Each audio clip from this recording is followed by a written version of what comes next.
Episode 80. Do you believe in miracles?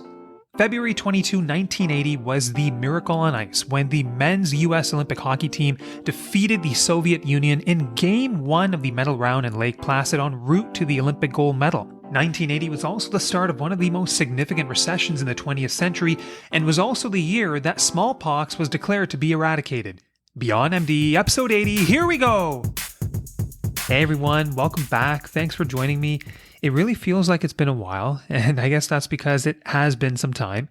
I'm really happy to be back with an episode today, and I just wanted to say that this episode I dedicate to my late grandma, Kamla Rani Chadha.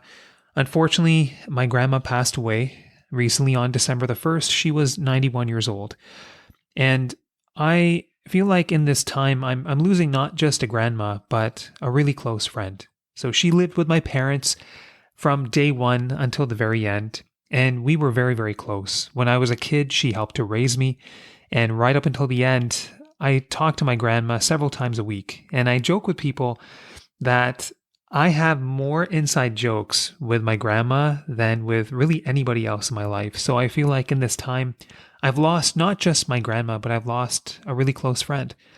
And I admire the simple life that she lived because she wanted three things. And that was lots of love. She wanted to continue being spiritual, and she wanted to enjoy really good food and a lot of it. And we indulged in that together. So those are memories I will always cherish. And she really taught me two big lessons. The first one, she told me that I should always be looking after my family first and foremost. And the second one is that I should always pursue my work, my craft, with a lot of love and a lot of pride. So while I am missing my grandma and I'm missing a really good friend, I feel like her lessons, the ones that she taught me, will live on with me forever. So I dedicate this episode to my Dadima. So there may be many of you out there like me who have been contributing to the Canada Pension Plan, the CPP, for many, many years, but not fully understanding the true cost behind those contributions. I have had my head in the sand for a long, long time, and I told myself that this was a year that I was going to dig a little bit more into CPP and really understand the true cost behind the two sets of contributions, the employer contribution and the employee contribution. We are going to tackle all of that today. And we are also going to be talking about tax integration from a big picture perspective, salary versus dividends. What type of approach makes more sense from a tax efficiency perspective? And my guest describes all of this in a very easy to understand and digestible way. Now, my initial intention was to have an episode on CPP going over the basics, CPP 1 and the CPP enhancement and the nuts and bolts. Unfortunately, though, we ran into some serious technical issues, so I don't have that episode ready just yet, but I'm hoping that I can put it out early in the new year. So if you have any points that you're unclear on after today's episode, not to worry, they will be addressed in a timely fashion. So today I'm really excited to bring on Aravind Sithamparapillai. Aravind is an associate at Ironwood Wealth Management. He blends his science undergrad with his MBA, and he's found a special love for going deep into complex tax and planning topics and understanding them from the ground up to best educate his clients. He's best known for asking one too many questions when it comes to a commonly held rule of thumb. And you can find his writing online via most social media platforms and occasionally in the Globe and Mail. So with that, here is my interview with Aravind Sithamparapillai.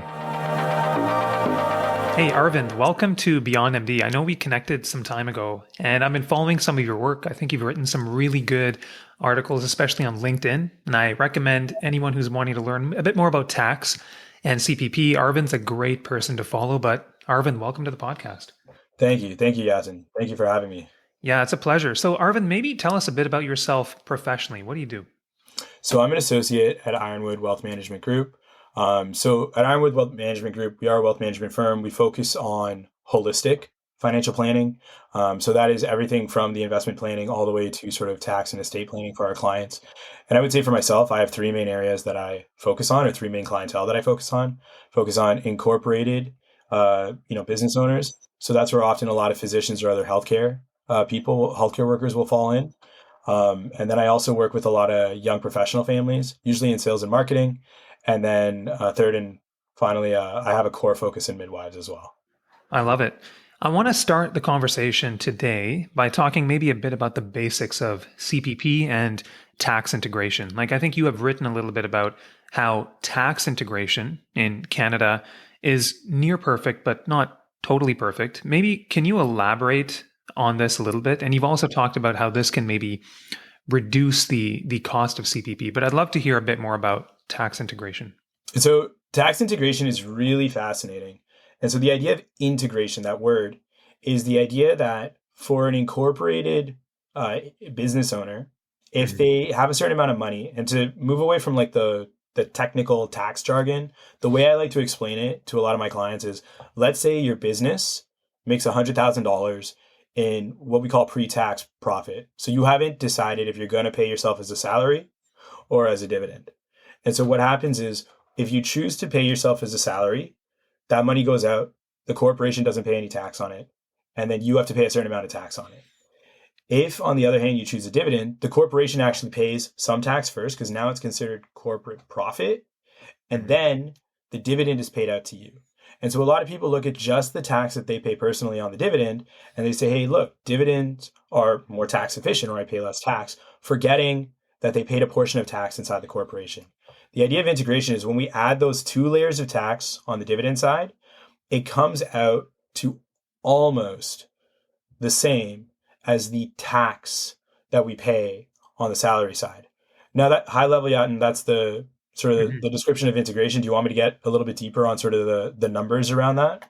Yeah, I'd love for some numbers, like if tax integration is not perfect, by what percentage point? And then I'd love a quick overview. We don't need to cover obviously all the provinces and territories, but generally speaking, is it most places favor salary a little bit? And then if there are a few outliers, what would those be? Yeah, it's a great question. So I would say the percent, it's actually very close. So in Ontario, as an example, where I think most of your listeners are, the difference in integration, or the difference in salary versus dividends on the tax side, is about 0.5%. So what that means is, if we use that $100,000 example, you're really only losing, per se, about $500 of extra tax when you pay yourself as a dividend versus as a salary. Now, the percentages kind of range, and if you're earning small business limit income versus income above that small business deduction threshold, the rates again change province to province. But in general, I would say the range is usually about 0.3 to about 1% of a spread, and it usually favors salary. So that means in most provinces, in most situations, you're better off from a tax standpoint paying yourself salary. The only two, or there's three specific nuances where that doesn't work out: Northwestern Territories, and I'm just pulling the other one. I want to say it is Saskatchewan, currently at the small business limit, and then New Brunswick at that, above that small business, or that general rate, if you will. So I would say in most cases, and for most of your listeners, like all of your core provinces, Alberta, BC, Ontario, they all favor paying salary from a tax standpoint. Now, I don't think most people listening to the podcast will have to worry about retained income that is above that $500,000 limit, but I'm just curious, are there any big picture rules of thumb? Like, let's say if you have retained income above $500,000 across the board, does it change very much in terms of salary versus dividend and the tax inefficiency, or is it relatively the same? It's slightly higher. So the numbers get a little skewed, but basically there's a few provinces where it's like 1 or even 2%. So again, that range is still the same, and it's very small. But again, now we're talking, instead of $500, we're talking about like $1,000 of extra tax, 1,500 of extra tax. Okay, so still favoring salary though. Yes, still favoring salary. Interesting. Okay, so now let's get to CPP. Yeah. And some of the tax credits and deductions that we would be eligible for. So, quick story here, Aravind. So, this year, I decided to do something somewhat extreme. So, I actually printed off my tax return. And I was like, I'm going to do it. And this time, I'm going to do the work before asking my accountant so many questions, like I do every year. So, I actually printed off the tax return, like all 90 pages. You know what? And so, I actually brought it to bed. And then my wife, Seema, kind of looked at me. She had this look of shock and almost disgust. She's like, what is that? I was like, it's my 2023 tax return. She's like, you're actually going to go through that? And I was like, yeah, I'm going to go through it. I'm going to make some notes. I'm going to have a great conversation with my accountant.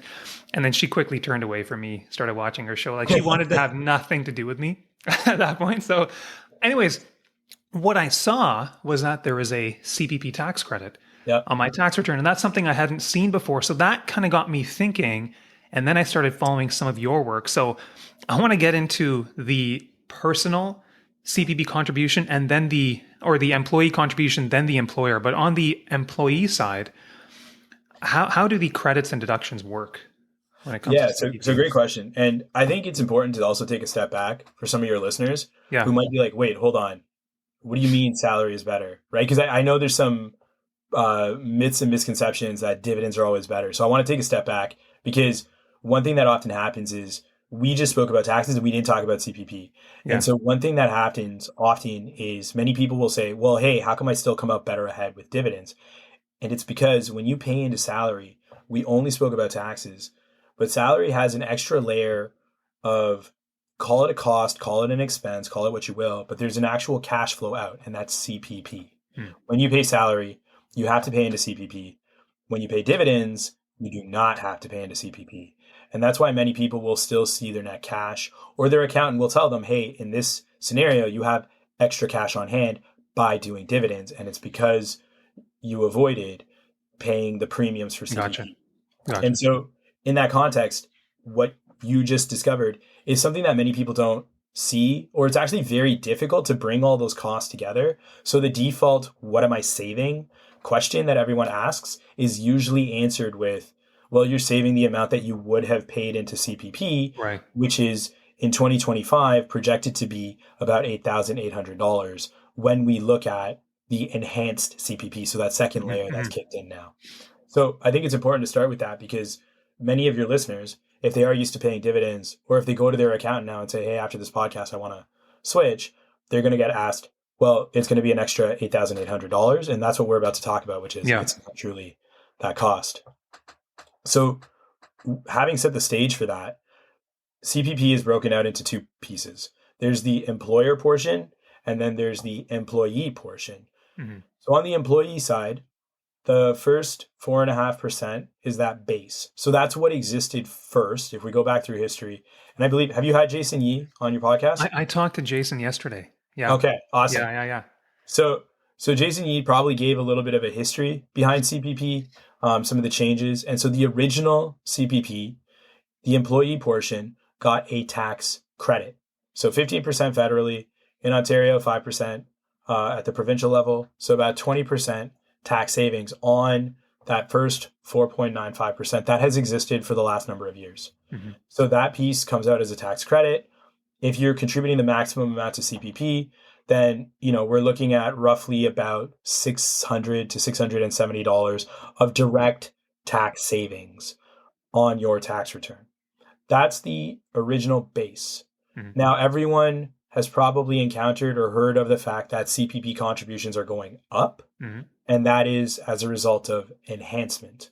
And so I won't go through all the details because I know Jason's podcast will cover that in very deep detail, but that extra contribution that is attributed to enhancement is actually eligible for a tax deduction personally as well.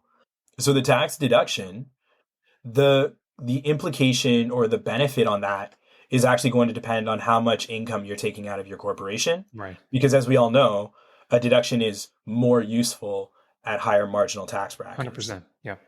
And so on the employee side, I would say on the peak, it can be worth as much. And for many of your physician listeners, this will be relevant to them at those higher tax brackets. It can be worth as much as $574 in tax savings in 2025. Now, what about the employer contribution? Like, is that something that is technically deductible to the corporation, the company? Exactly. So just like salary is deductible to the corporation. So if a corporation, if a medical corp, let's say they make 500,000, keep the numbers clean, and they're going to pay out 200,000. Well, the medical corp now only has 300,000 of profit left over. That full 200,000 is a deduction to the corporation. Just like that salary is a deduction, that employer CPP portion is a deduction to the corporation as well. Got it. This is a bit of a naive question maybe, but we've got the employer contribution. we've got the employee contribution. In the setting of an incorporated professional, whether it's a doctor, a dentist, who's making those contributions? Is it just the company, or does the company make half, and me as the individual, do I make the other half? How is it supposed to work? Yeah. So if and I'm laughing a little bit because when I actually went through doing the math and doing the Yeah, model, it wasn't as clean as, hey, if I do 100,000. yeah, So as an example, the exact predicted amount is $8,860.20. And so if I made 100,000, is the math like, hey, 100,000 minus, $4,430, that's what goes out to the employee, and then 4,000. It's not quite, because of the fact that you actually have to account for what's being paid out as CPP as a part of the salary. But mhm, then when the employee receives it, it's like 5.5% or 5.95% of their personal salary right, that's being calculated. So there's like a weird calculation that you have to do to get right, like how much am I paying out? But in general, the way you look at it is, if the corporation has paid the employee up to the maximum, so it's about 80,000 or just under $80,000 this year, the employee will have to pay $4,430.10, and then the corporation has to pay $4,430.10. And so philosophically, that's what happens. Corporation pays out, employee pays their portion, and then the mhm, mhm. corporation pays the corporation portion.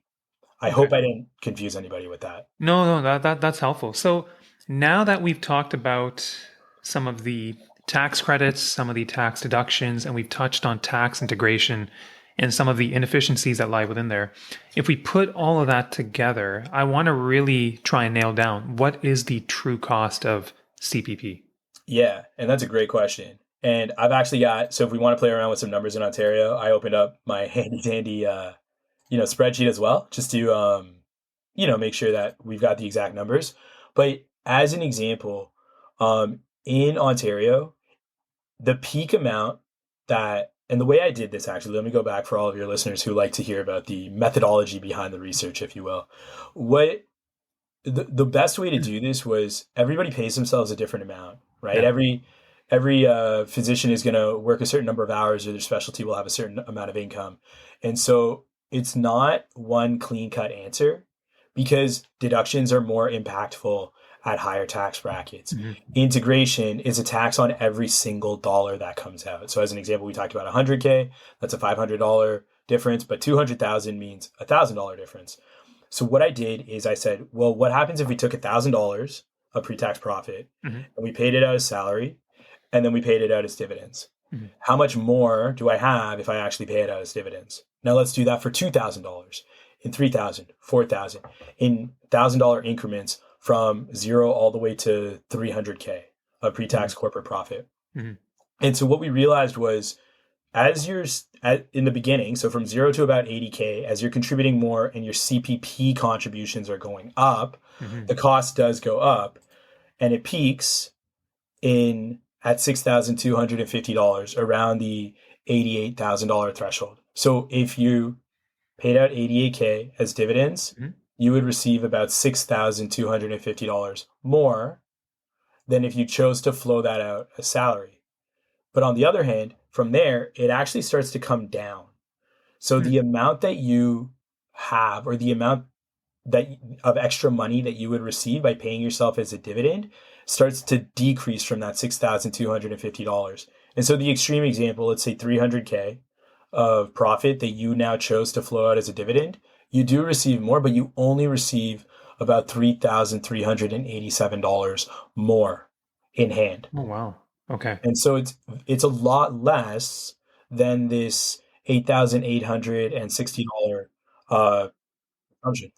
And the reason is, so there's a couple pieces that come into play. So we gave the employee side, the credit is like $600, which is Mhm. great. The deduction is like 500. Yep. So that's awesome. So you can see how those already, knock off Over 1,000. $1,100. Yeah, yeah. But the employer contribution, which is $4,400, what everyone forgets is, in order to get that $4,400 out of the corporation, we have to pay both layers of tax Yes. fully. Yep. And so for a physician pulling out 300K, that $4,400 is being taxed at effectively over 50%, meaning there's only an extra $2,200 that they're getting out of that versus having contributed. So that's one of the big costs that people overlook is the tax impact of that full deduction having to flow through. And because integration is an impact on every single dollar, 0.5% doesn't sound like a lot until you realize that 0.5% of $300,000 is another $1,500. So when you look at that 1,500 plus the tax of the deduction plus some of the other pieces, those are what come together to make such a big tax differential. That's really interesting. So there's basically 4 pieces there. You've got for your CPP, you've got credits, you've got deductions. And then if you're going to contrast that to the dividend scenario, well, to pull that money out as dividends, you're going to be paying corporate tax, personal tax. And then on top of that, you've got tax integration inefficiency working on every dollar that's flowed out as dividends. So there's basically like 4 layers there that are contributing, yeah? Okay. Exactly. And those 4 apply to every single incorporated business owner. And the reason we went at it this way is when we first, so when me and my team sort of first went at this and I was having this discussion, both internally and talking with other accountants, at first it was, no, you're crazy. And then you start to map out the credit and the deduction. And then the first default, I think, for many people is, okay, fine, you're not crazy, but this really only applies to up to the YAMP. So at 80K, we're talking like 30%, deduction. It's not that big a deal. And so it's really been this iteration of chatting with people, getting feedback, getting rebuttals, and then saying, no, I don't think that's quite right, because we all know intuitively that deductions are more valuable at higher tax brackets.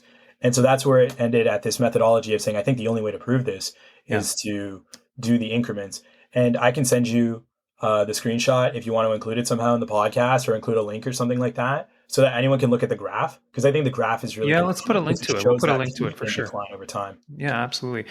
So I want to peel the wrapper off dividends a little bit more. I'll tell you one other quick story. I think listeners will appreciate this. This was another year when I was inspecting my personal tax return. I think it was 2022 or maybe even earlier than that. And I looked at my taxable income and I was kind of scratching my head. And then I called my accountant and I said, well, listen, I only had dividends of this amount. Why is my taxable income this high? And then he just quickly replied and he said, oh, it's because of the dividend gross up. And then I was just like, excuse me? Like, what do you mean? What is that? How does it work? So that's what I want to ask you, Aravind. The dividend gross up, it was a new concept for me like 4 or 5 years ago. And I have to admit, I still don't fully understand it. So it's a great time to discuss it. What is that and what impact does it have? Yeah. So this applies both to people getting paid dividends out of their personal owned corporation. Yeah. But from an investment perspective in general, this is also really important because eligible dividends from Canadian publicly traded companies, like banks and whatnot, also fall into this category.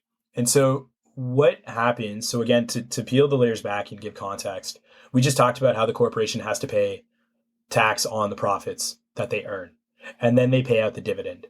And then you pay your personal tax on it. And so what happens is, and I don't know like how the government sort of went through this, like how do we get this right?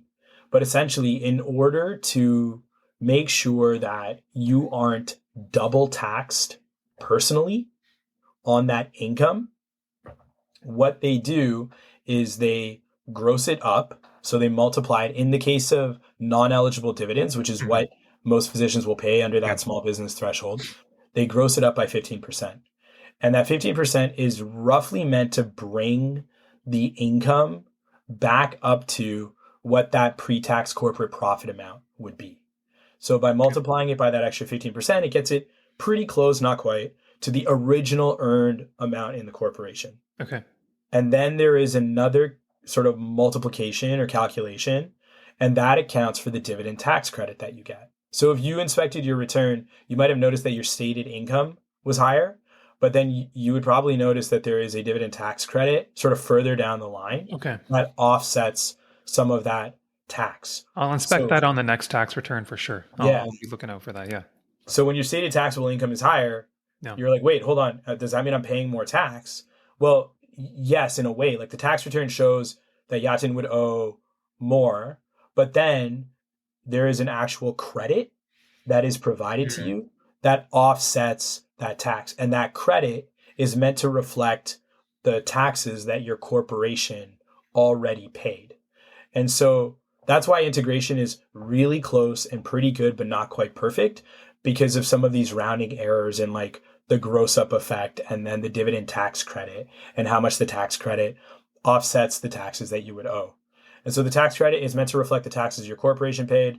The gross up is meant to bring that income back up to what you originally earned. Mm-hmm. And when you sort of bring those layers together, that's how you get integration, which is close, but not quite perfect. So that kind of explains the concept of the dividend gross up. I'll add one small addendum there, just in case anyone is really curious. Yeah. Eligible dividends. So we talked about non-eligible, and they're grossed up by 15%. I don't remember the exact number, but I believe it's about 30% that the eligible dividend is grossed up by. Oh, wow. Okay. And so same thing though, you get a bigger tax credit for it. I'll actually look it up and see if I can find how much the eligible dividend is grossed up by. But you do get a bigger tax credit for it. The reason I point this out is some of the things we're going to talk about, like income tested benefits and things like that. And a big one that impacts people who have a lot of eligible dividends is OAS clawback later on in life as they're decumulating. While you're looking that up, I guess I'll kind of give out the preamble for my next question. So, okay, you get these tax credits when these dividends come out, but then your stated income, your taxable income goes up. And that's going to have an impact on certain income-dependent benefits. I know you've talked in your work about the Canada Childcare Benefit.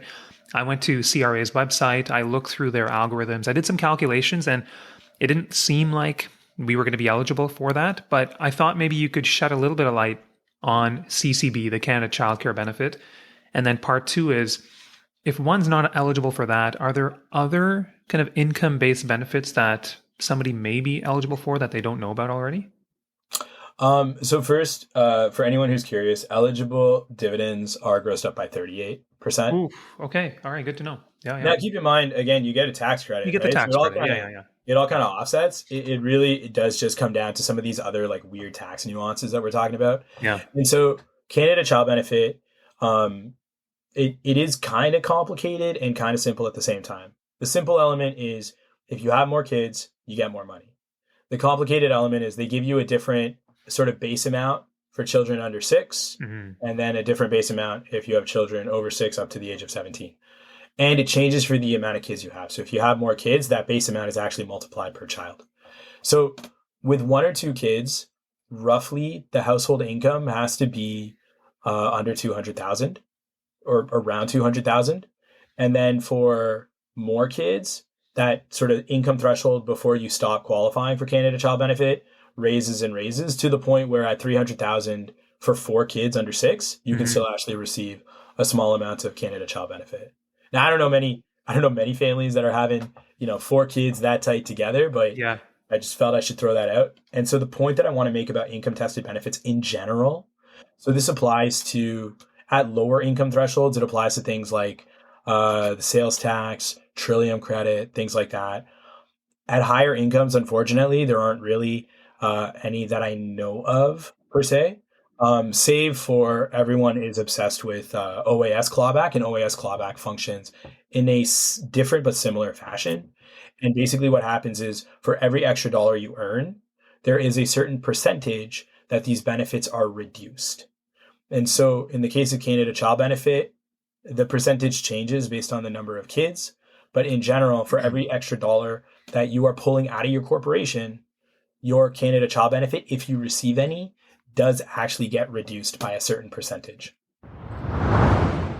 Hey guys, I just want to mention a quick resource that some of you may find useful. It is the post-call newsletter. So the post-call newsletter rounds up all the healthcare news, money tips and deals, and medical memes and games each week. It is written by physicians for physicians. This is something that I do enjoy reading myself, and I will share a link to post-call in the show notes. Now, back to the episode. Thank you for that. I want to play devil's advocate a little bit here. And I will say that I am in a salary heavy approach. So I contribute to CPP, but then somebody may come back and say, well, you know what? I don't want to contribute to CPP. I want to keep that money in the corporation because I believe I can invest in a way such that I will get higher returns. How do you address that? That's a great question. And Yatin, I just realized, do you mind if we come back to CCB for 1 second? Because I Yeah, didn't drive the point home for all of your listeners of about why course, of the course. whole Yeah, of course. CCB dollar amount is important. So we just talked about dividends getting grossed up, Yeah, and it's close, but not quite. And then we talked about salary on the other hand. And so for everyone, just in case they don't remember, we talked about how the employer portion of CPP is a deduction and employee portion, there's a yeah, portion that's a deduction as well. And yeah, so what actually happens is your stated net income on the salary side, if you pay yourself, is less for that same amount of pre-tax profit than the stated income on the dividend side due yeah, to the gross up. So there's this spread. This spread, this increased stated net income is actually going to reduce the Canada Child Benefit by that certain percentage or certain yeah, amount as well. And so that's where I would say, contact your advisor, or if you're someone who loves getting into the details of their tax return, like yourself, Yatin, yeah. then you got to do that work to see how it affects you. But that spread does apply, and if you have 2 or 3 kids, there's a good chance you may be getting some, and therefore, depending on your situation, you might be subject to this extra clawback, which then is a cost on your CPP. So let's get to that scenario where somebody says, I don't want to contribute to CPP because I feel like I can do a better job investing the money within my corporation and get better returns that way. What do you say to that? So that has been a common conversation or a common challenge to this whole approach. And so the first thing that I would say is, in general, I would say, have you done the numbers? Because what I typically see when I've thrown this out from other advisors or business owners is they're using sort of pre-tax nominal returns. Mhm. Like, hey, yeah, equity markets have done 8% over the last number of years. Or even if you use FP Canada's assumptions, a full equity portfolio, gross of fee, they're assuming somewhere between 6 and 7%, depending on FP Canada, Vanguard, a handful of other papers. So Mhm. someone will look at that, and then they'll look at some of these like CPP historical asset class returns, or they'll look at the, hey, if I paid $8,800 into CPP versus if I invested $8,800 personally, and I can grow 8,800 by 6% or 7% per Mhm. year versus what CPP is going to give me. And that's how they get to those numbers. But as we just went through, those aren't really fair assumptions for 2 reasons.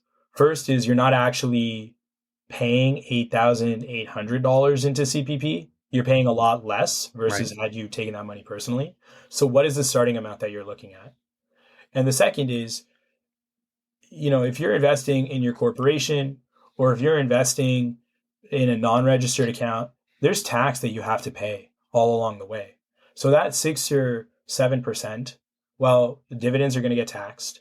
Realized capital gains, so if you're rebalancing your portfolio, those get taxed. And as your physicians all know, capital gains tax just got a lot more expensive, hypothetically, Yeah. inside of a corporation. Mhm. So you have to account for the fact that taxes play a major role.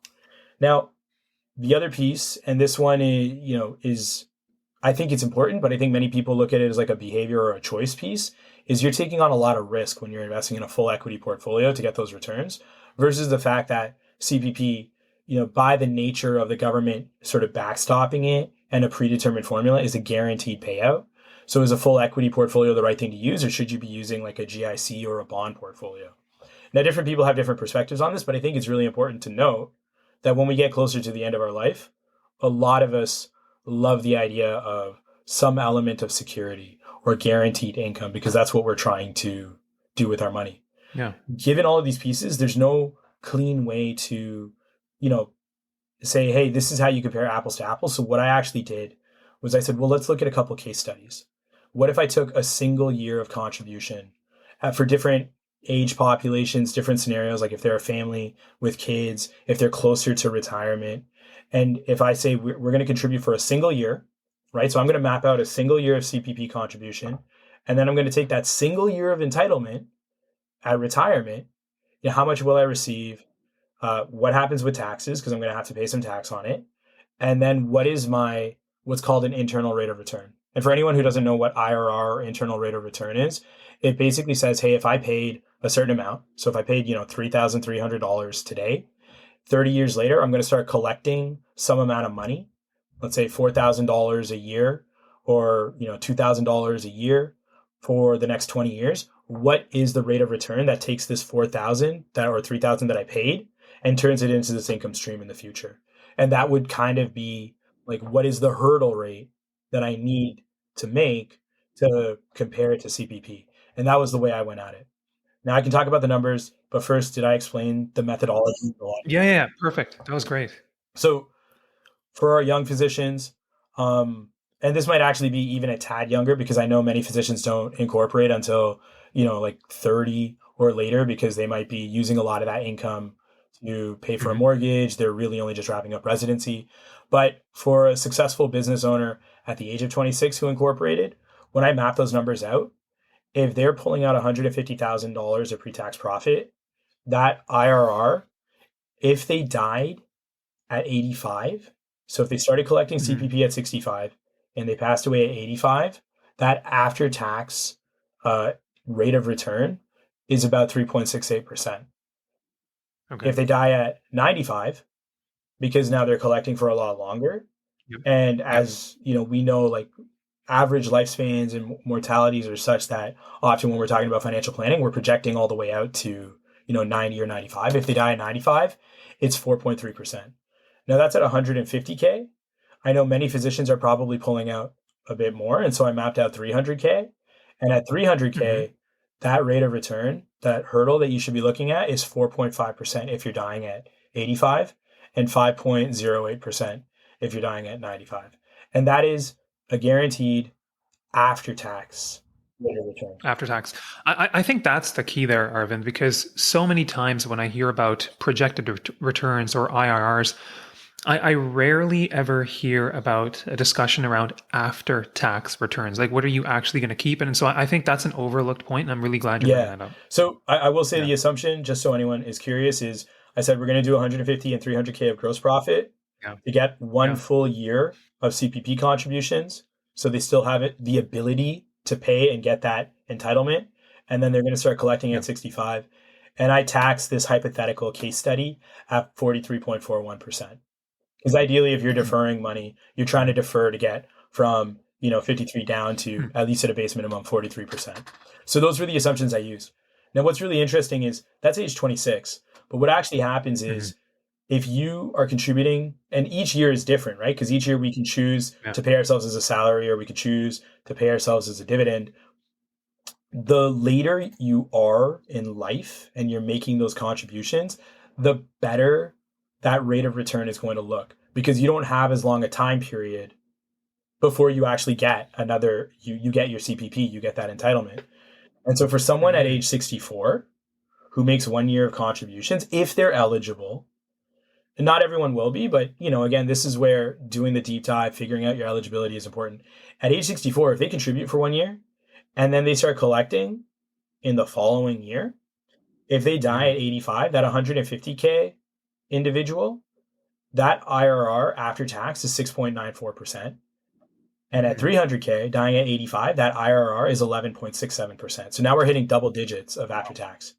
And then at 95, it's 8.64 and 12.76.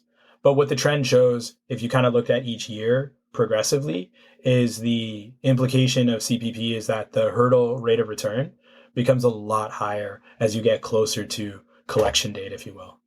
Okay, so big picture, what I'm getting here is that for somebody to beat the CPP investing on their own, you would have to have basically an after-tax rate of return of at least 5%, just to be on the safe side, which is probably not easy to do. No, and guarantee versus risk and all of those pieces. Right? Yeah. Okay, a couple other quick scenarios, and I think you have written on this before, but I wanted to pick your brain anyways.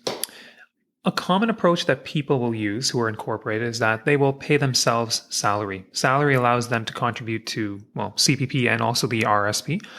But then anything beyond that, they will start to just pull dividends for a bit of flexibility. I don't think that this approach is wrong. I've done it as well, but I wanted to get your take on that versus like strictly sticking with salary. And then this kind of is a preamble to my next question, where I also wanted to get your take on the IPP. But let's answer this one first. Yeah. And I want to get your take. I think first and foremost, it is important, and I think we'll talk about it in a sec, is there are some reasons to pay dividends. Like there are some nuances around RDTOH and CDA. Yes. Yeah. If you are, as an example, like maybe you're staff at a hospital where you're like employed by the hospital, or you're at a teaching institution or something like that, where you have personal income that already helps fill up the CPP buckets, those are all reasons to maybe consider dividends from the corporation. But in absence of that, in absence of a defined reason to pay dividends, if we go back and we look at the logic, well, salary is more tax efficient. And so if we paid enough salary to already pay out our CPP, well, after that, there is no extra cost. Now we're just purely looking at it from a tax versus tax play. And so in that scenario, you're choosing to flip over to dividends to pay more tax for no defined reason.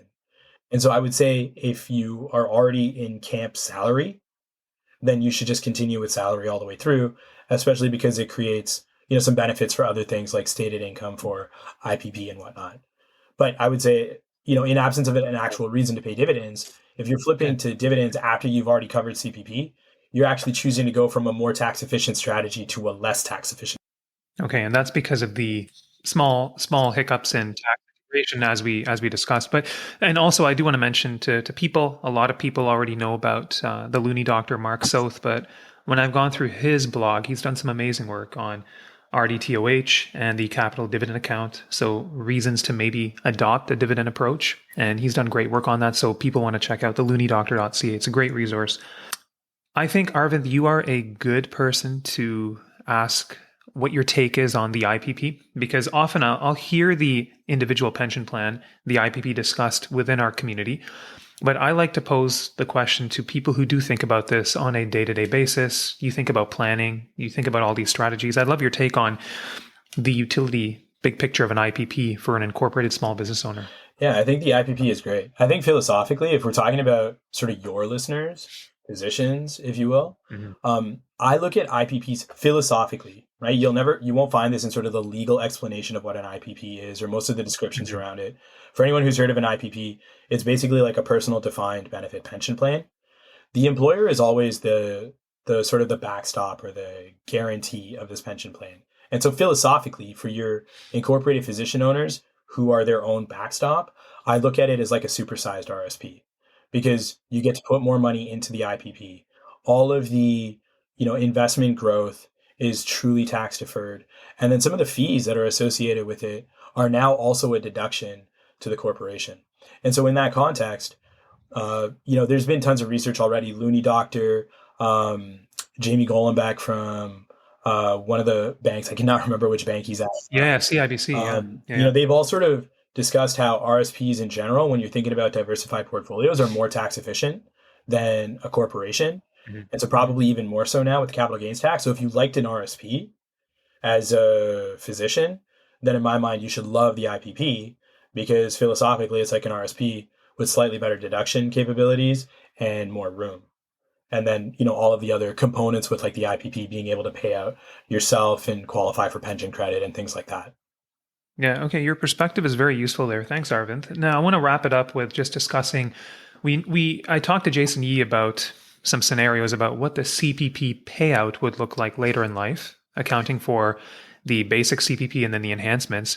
I just want to talk to you about some of the other benefits that can come with CPP. These are things I didn't really know about until I started following your work and reading more about it. So 3 that come to mind are the disability benefit, the children's benefit, and then the survivor's benefit. Can you quickly just touch base on what these are? Yeah. So the disability benefit, if you end up with a severe enough disability, and it is different. So many of your physicians they've either probably been, educated on, or they have purchased for themselves a specific disability insurance policy with a lot more favorable terms around their job. CPP disability is, much more strict in its definition of when you might qualify for it. But again, for many business owners who don't have other sources or abilities to purchase a disability policy, a total disability or something that maybe impacts your chances of having gainful employment later on is pretty severe. And so CPP disability will pay out sort of a fixed portion plus a percentage based on, your income earnings up to that CPP amount until 65.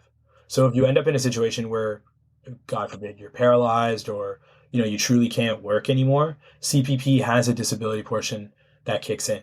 And so in all of the numbers we modeled, we didn't talk about that as like a cost of insurance, if you will. So that's like a bonus on top of these numbers that we spoke about. Okay. And then can we talk about the children's benefit and then the survivor's benefit, just so people understand what these entities are? Totally. So if you pass away as a person who's been contributing to CPP Yep. and you have children, minors, what actually happens is there is a calculation and they will receive a fixed monthly amount as a sort of children's benefit, if you will. So if I pass away, I've got kids, they will receive a fixed monthly amount for the time that they're minors up until 18. And actually, if they continue into post-secondary, those payments will continue for a period of time as well. So in a way, it functions a little bit like an extra life insurance policy, in that while I have kids, there is this extra coverage, God forbid. And same thing, we didn't factor the cost of that in as well. And then survivor's pension, I think, was the last one, unless you had any questions about the children's benefit. No. That all makes sense to me. Survivor's pension is similar but different. If you have a spouse or common law partner, right, something that's been disclosed and properly documented, then what happens is same thing. That partner will receive a chunk of money monthly, and that chunk of money actually continues into retirement and will top up to a certain again maximum their CPP. So if you are in a situation where, and many business owners are, many physicians are, maybe there's a higher income individual and a lower income individual, or someone who's maybe staying at home or working a little bit less to support the family. In all of those cases, they're probably not going to qualify for full CPP at retirement. And so in this case, that also functions as a bit of a, if you passed away, God forbid, that actually functions as a top up. And so that survivor's pension is, I believe, 60% of your amount that then gets added to theirs, subject to certain limitations. But again, it functions as a bit of another insurance policy that kicks in. And then there's one more that we didn't touch upon.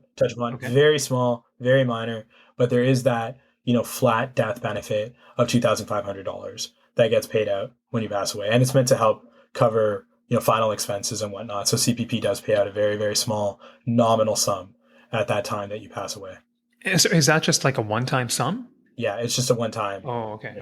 So it many people, I think, have a bit of a grievance against it, because what is 2,500? Like, when you think about the cost of funerals, when you think about things, does it really help? But at the end of the day, when we're talking about, like, we're fighting over an $8,800 contribution every year, I think it is kind of important that we at least note all of those implications, all of those factors that come into play. Aravind, I just want to say thanks for making the time to come on. I think this has been a really great overview on the relevance of CPP, especially for small business owners, if they want to think about it at a different level and understand the true cost. I think I have to tip my hat to you, Aravind. You do explain things in a very easy to understand way, very digestible. And I think that shows your understanding of the material. That's how I always interpret it, but I think you're doing a great job. Thank you. I really appreciate that. And I do want to say this podcast probably is going to come out and sound like very, very pro salary. And I am very, very pro salary in a lot of cases. But I think it is also important to note that everybody's situation is a little different. And so, you've already cited some of the other people who've done the heavy lifting on the research around this, but there are reasons to pay dividends. I think it just further, goes to show the value of, either doing the homework, like actually, getting under the hood and looking at these details yourself, or finding the right professional team that is willing to go that extra layer, because some of these nuances, I mean, we're talking about thousands of dollars, arguably tens, or in certain cases, even hundreds of thousands of dollars. And so it's important to really understand all of these fractional little bits. And one that was brought up to me recently that I didn't even think about yet, and for our this podcast, was shred credits. Because I know that in a lot of research institutions, that's an impact. You can only get that's been a proposed podcast topic for me. A few people have reached out about that. So I can tell you I've been getting emails about this, and I have just had my head in the sand. But I think it's time to really pull my head away and actually dig into this and understand it. So, Arvind, I'm glad you mentioned that. I know we maybe did sound pro-salary in this one. Maybe I could have challenged you in a few different ways, but I do want to point people to those other resources. So I mentioned Mark Soth, the Looney Doctor, but he and Ben Felix have done great work on variable compensation. So I think that's mandatory material for everybody. Highly recommend you go check that out to complement some of this information. But Arvind, let's wrap it up. Great job today. Pleasure connecting with you, and I look forward to following your work. Good job. Thank you. Thank you very much. It was a pleasure. So guys, lately I have been reflecting a lot on the incredible impact and value that our grandparents can have in our lives. I unfortunately don't have any grandparents left, but if you're listening and if you're lucky enough to have your grandparents in your lives, maybe think about your relationship in the following way. So the way I see it is that grandparents, they impart advice. That advice comes with experience. They love really hard. Their love is pure and it's free from the day-to-day chaos and grind that parents experience. So I think that a relationship with a grandparent can be a really, really special one because they want to be there for you. They're not there because they have to. They're there because they want to be there with you. And when I look at the relationship that our boys have with my parents, it's absolutely magical. There's no two other people in the world that they would rather spend time with. And I think that's a really special thing. Recognize that your grandparents are spending time with you because they want to. And that relationship can be beautiful. Nurture it, savor it. The only thing that they ask for in return is time. So if you're lucky enough to have your grandparents with you, make sure you give them your time. That's all for today, guys. I hope you'll join me for the next one. We will see you in early January. Until next time, stay well, stay savvy, have a wonderful holiday season, and a happy new year.